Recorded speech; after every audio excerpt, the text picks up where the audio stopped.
FLM, wide open thinking, world-class work, and far-reaching results. Now with locations in Minneapolis, Columbus, Indianapolis, and Washington, D.C.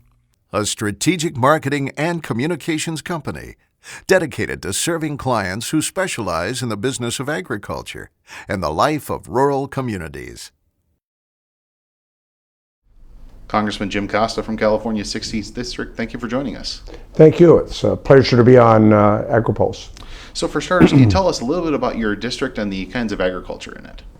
Well, I have the honor and privilege to represent the people of the 16th Congressional District in California, centered in Fresno, Madera, and Merced counties, which really makes up perhaps one of the strongest agricultural regions in the country, if not the world.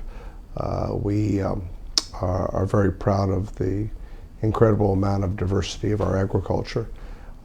My family and I have been farming for 3 generations and still farm today, but our farm has changed much like California agriculture has changed over the last generation. What used to be a traditional Portuguese dairy farm where we had 400 head of Holstein and 600 acres, 300 acres was devoted to feeding our herd, alfalfa and cotton. The other 300 acres were our cash crops, cotton and sugar beets and beans. We sold the dairy 30 years ago. My father and my uncle passed away, but I'm very proud that we're, after dividing the land for tax reasons, that we're still farming it. But it's a different type of farming that we're doing today. Like much of California agriculture, like much of my district, my cousin Kenny grows wine grapes and walnuts and prunes.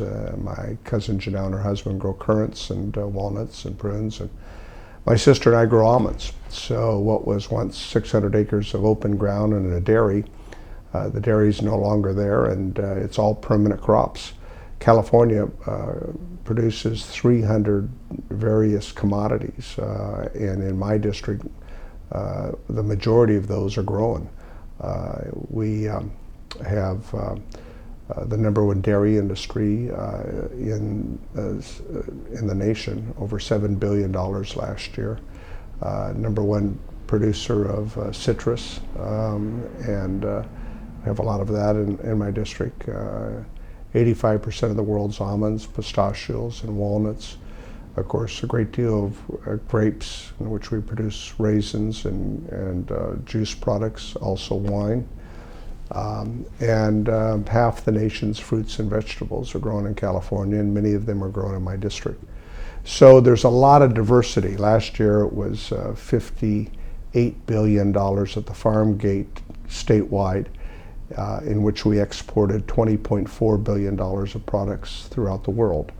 And so that diversity, that hard work, that tenacity, notwithstanding the drought conditions that we have been dealing with for 5 years now, is a reflection of the hard work and resilience of the California agricultural economy and the agriculture economy that is in the 3 counties that I represent.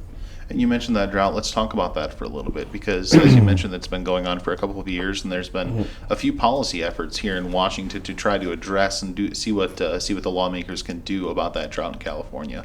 Where do you see as the proper balance between letting nature take its course and waiting for some additional rains to fall, but also helping out and doing what you can do in Washington?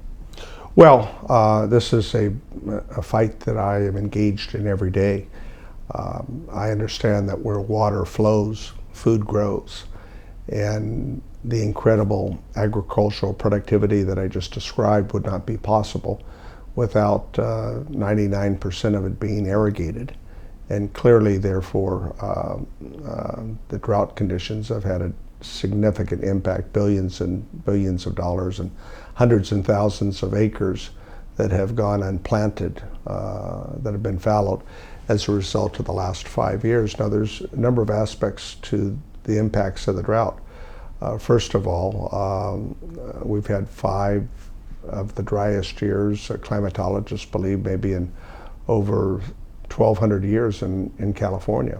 So that's Mother Nature, in which weather patterns are changing, and they'll continue to change. That's been, a part of world history, and that will continue to impact snow, in the Sierra Nevadas, which is Mother Nature's icebox. A lot of people don't realize, unlike the Midwest or other parts of the country, in California we get all of our moisture between November and April.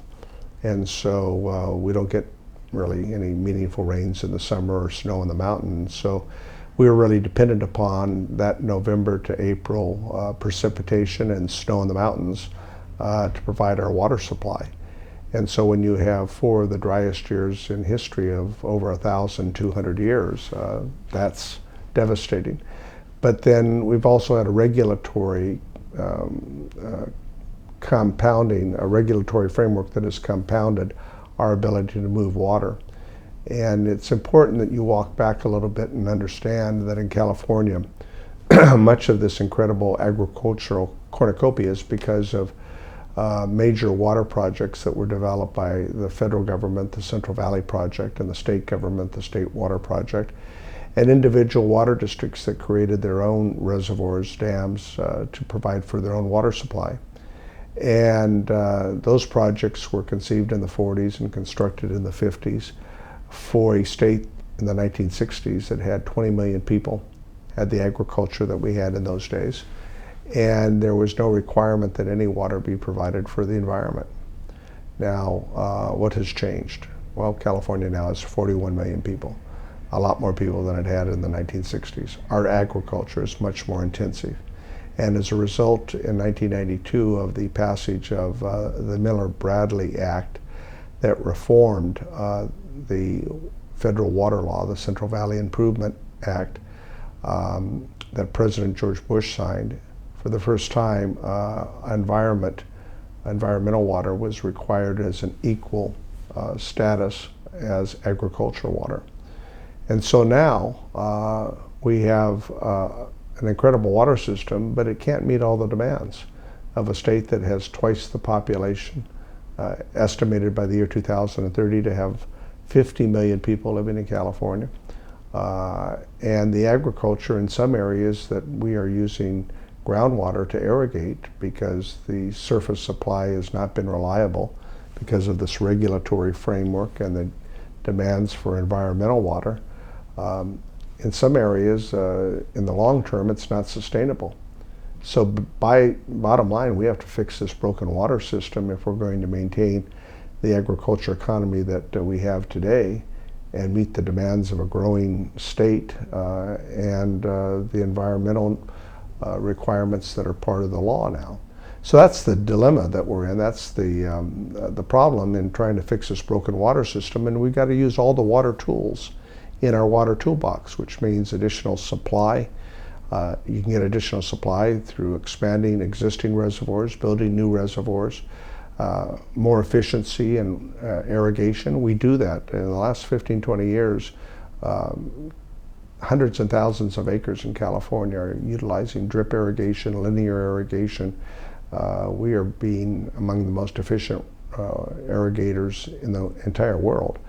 But there's other things we can do in urban communities in terms of reuse of water, reclamation, and desalinization. And we have to try to have a balance between our agricultural water needs, which are vital, because this is national security. Food doesn't get looked this way, but it's a national security item, is absolutely critical if we're going to sustain not only our ability to feed America's consuming public, America's dinner table, but also if we're going to ensure that we can compete economically in a global markets. Let's shift gears a little bit here and talk about your some of the things that you're doing in Congress. You've worked your way into a position of leadership on both the House Agriculture and House Natural Resources committees. You're one of the senior Democrats on both of those committees.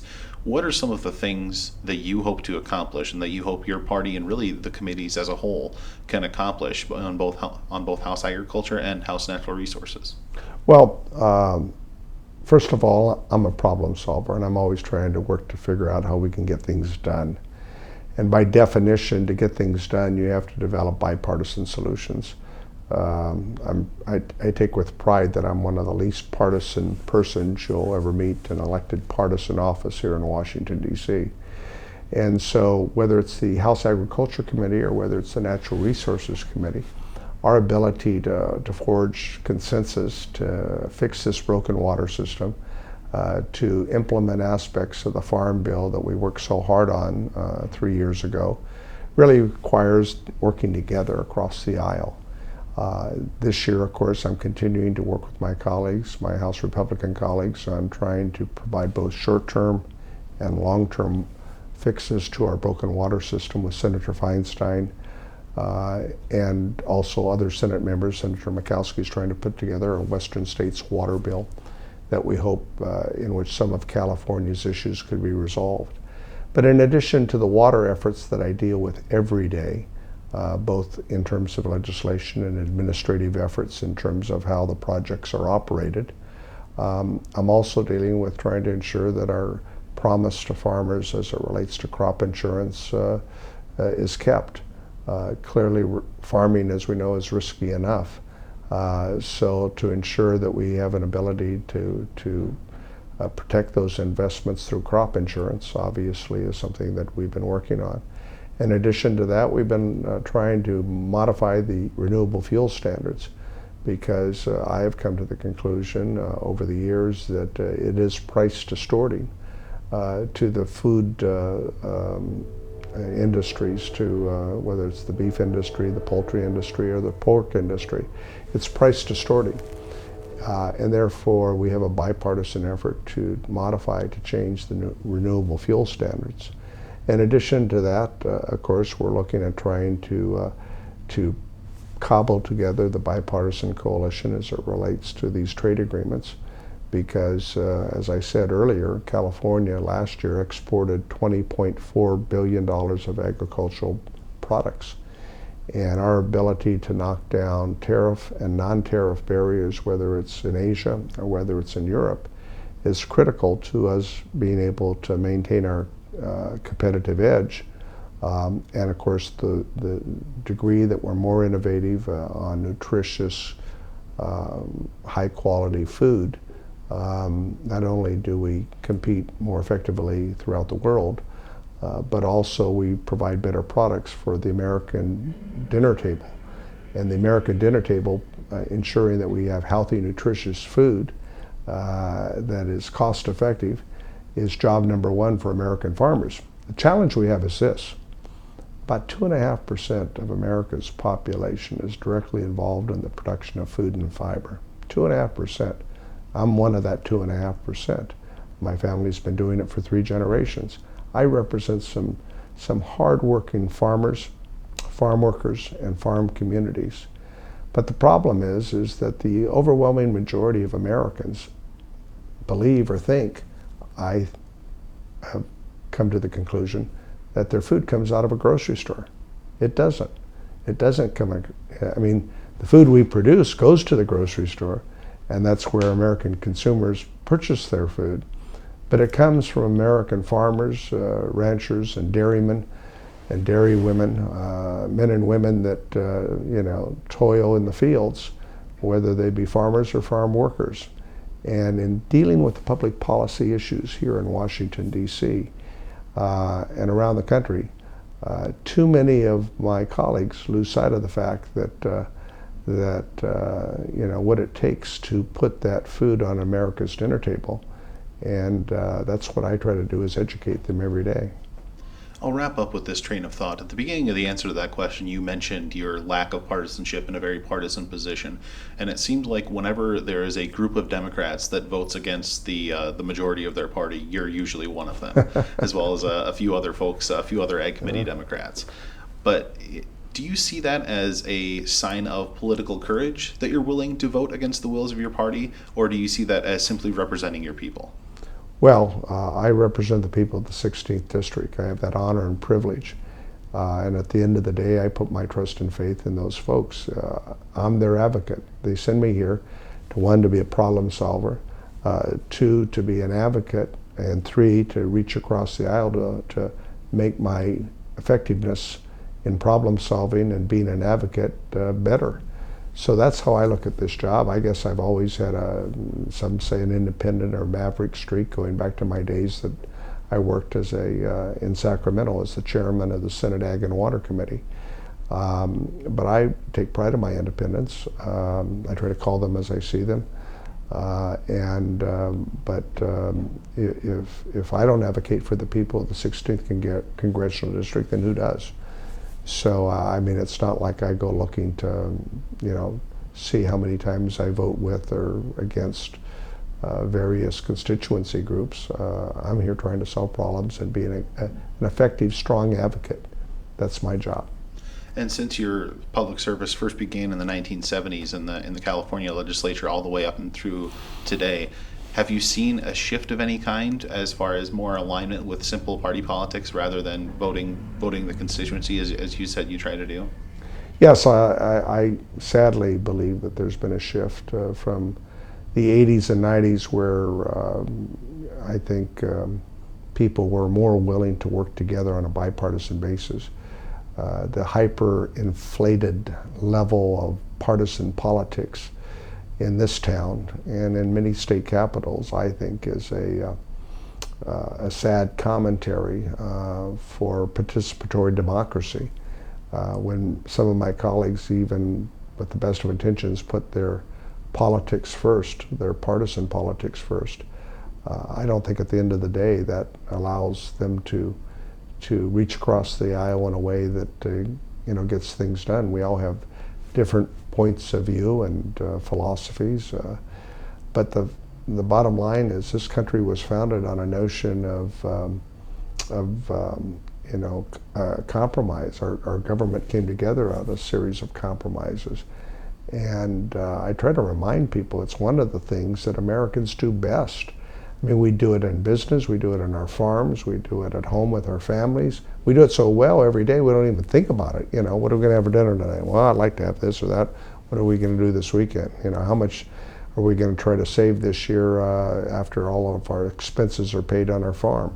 I mean, these are all the kind of compromises families and individuals make, and they see us here in Washington, D.C. on C-SPAN talking past one another in sometimes some of the most condescending ways, and they say, what's that about? How do you get things done that way?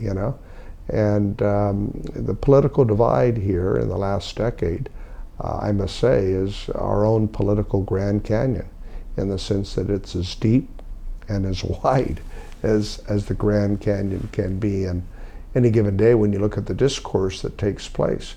And I don't think that's good for solving problems. I don't think that's the American way. I think we need to remember, as Americans, whether you live on the farms in rural parts of America or whether you live in our cities or suburbs, as Americans, we have far more in common. The common bonds that we share that are enshrined in the Constitution that created this country, and those rights that we hold most dearly that are protected, our freedoms in the Bill of Rights, we have far more in common than whatever differences we may have. And it's Americans like to consider themselves independent thinkers, and we are, and that's good. But at the end of the day, we have far more stronger common bonds, and we're a much better country when we are, and a much stronger country when we come together. And so I have difficulty in this town when some of my colleagues like to play on people's fear and play on the divisiveness that we see. And that's obvious, and a lot of this divisiveness is playing on people's fears. And I don't think that's productive. Congressman Jim Costa from California's 16th District, thank you for joining us. Thank you.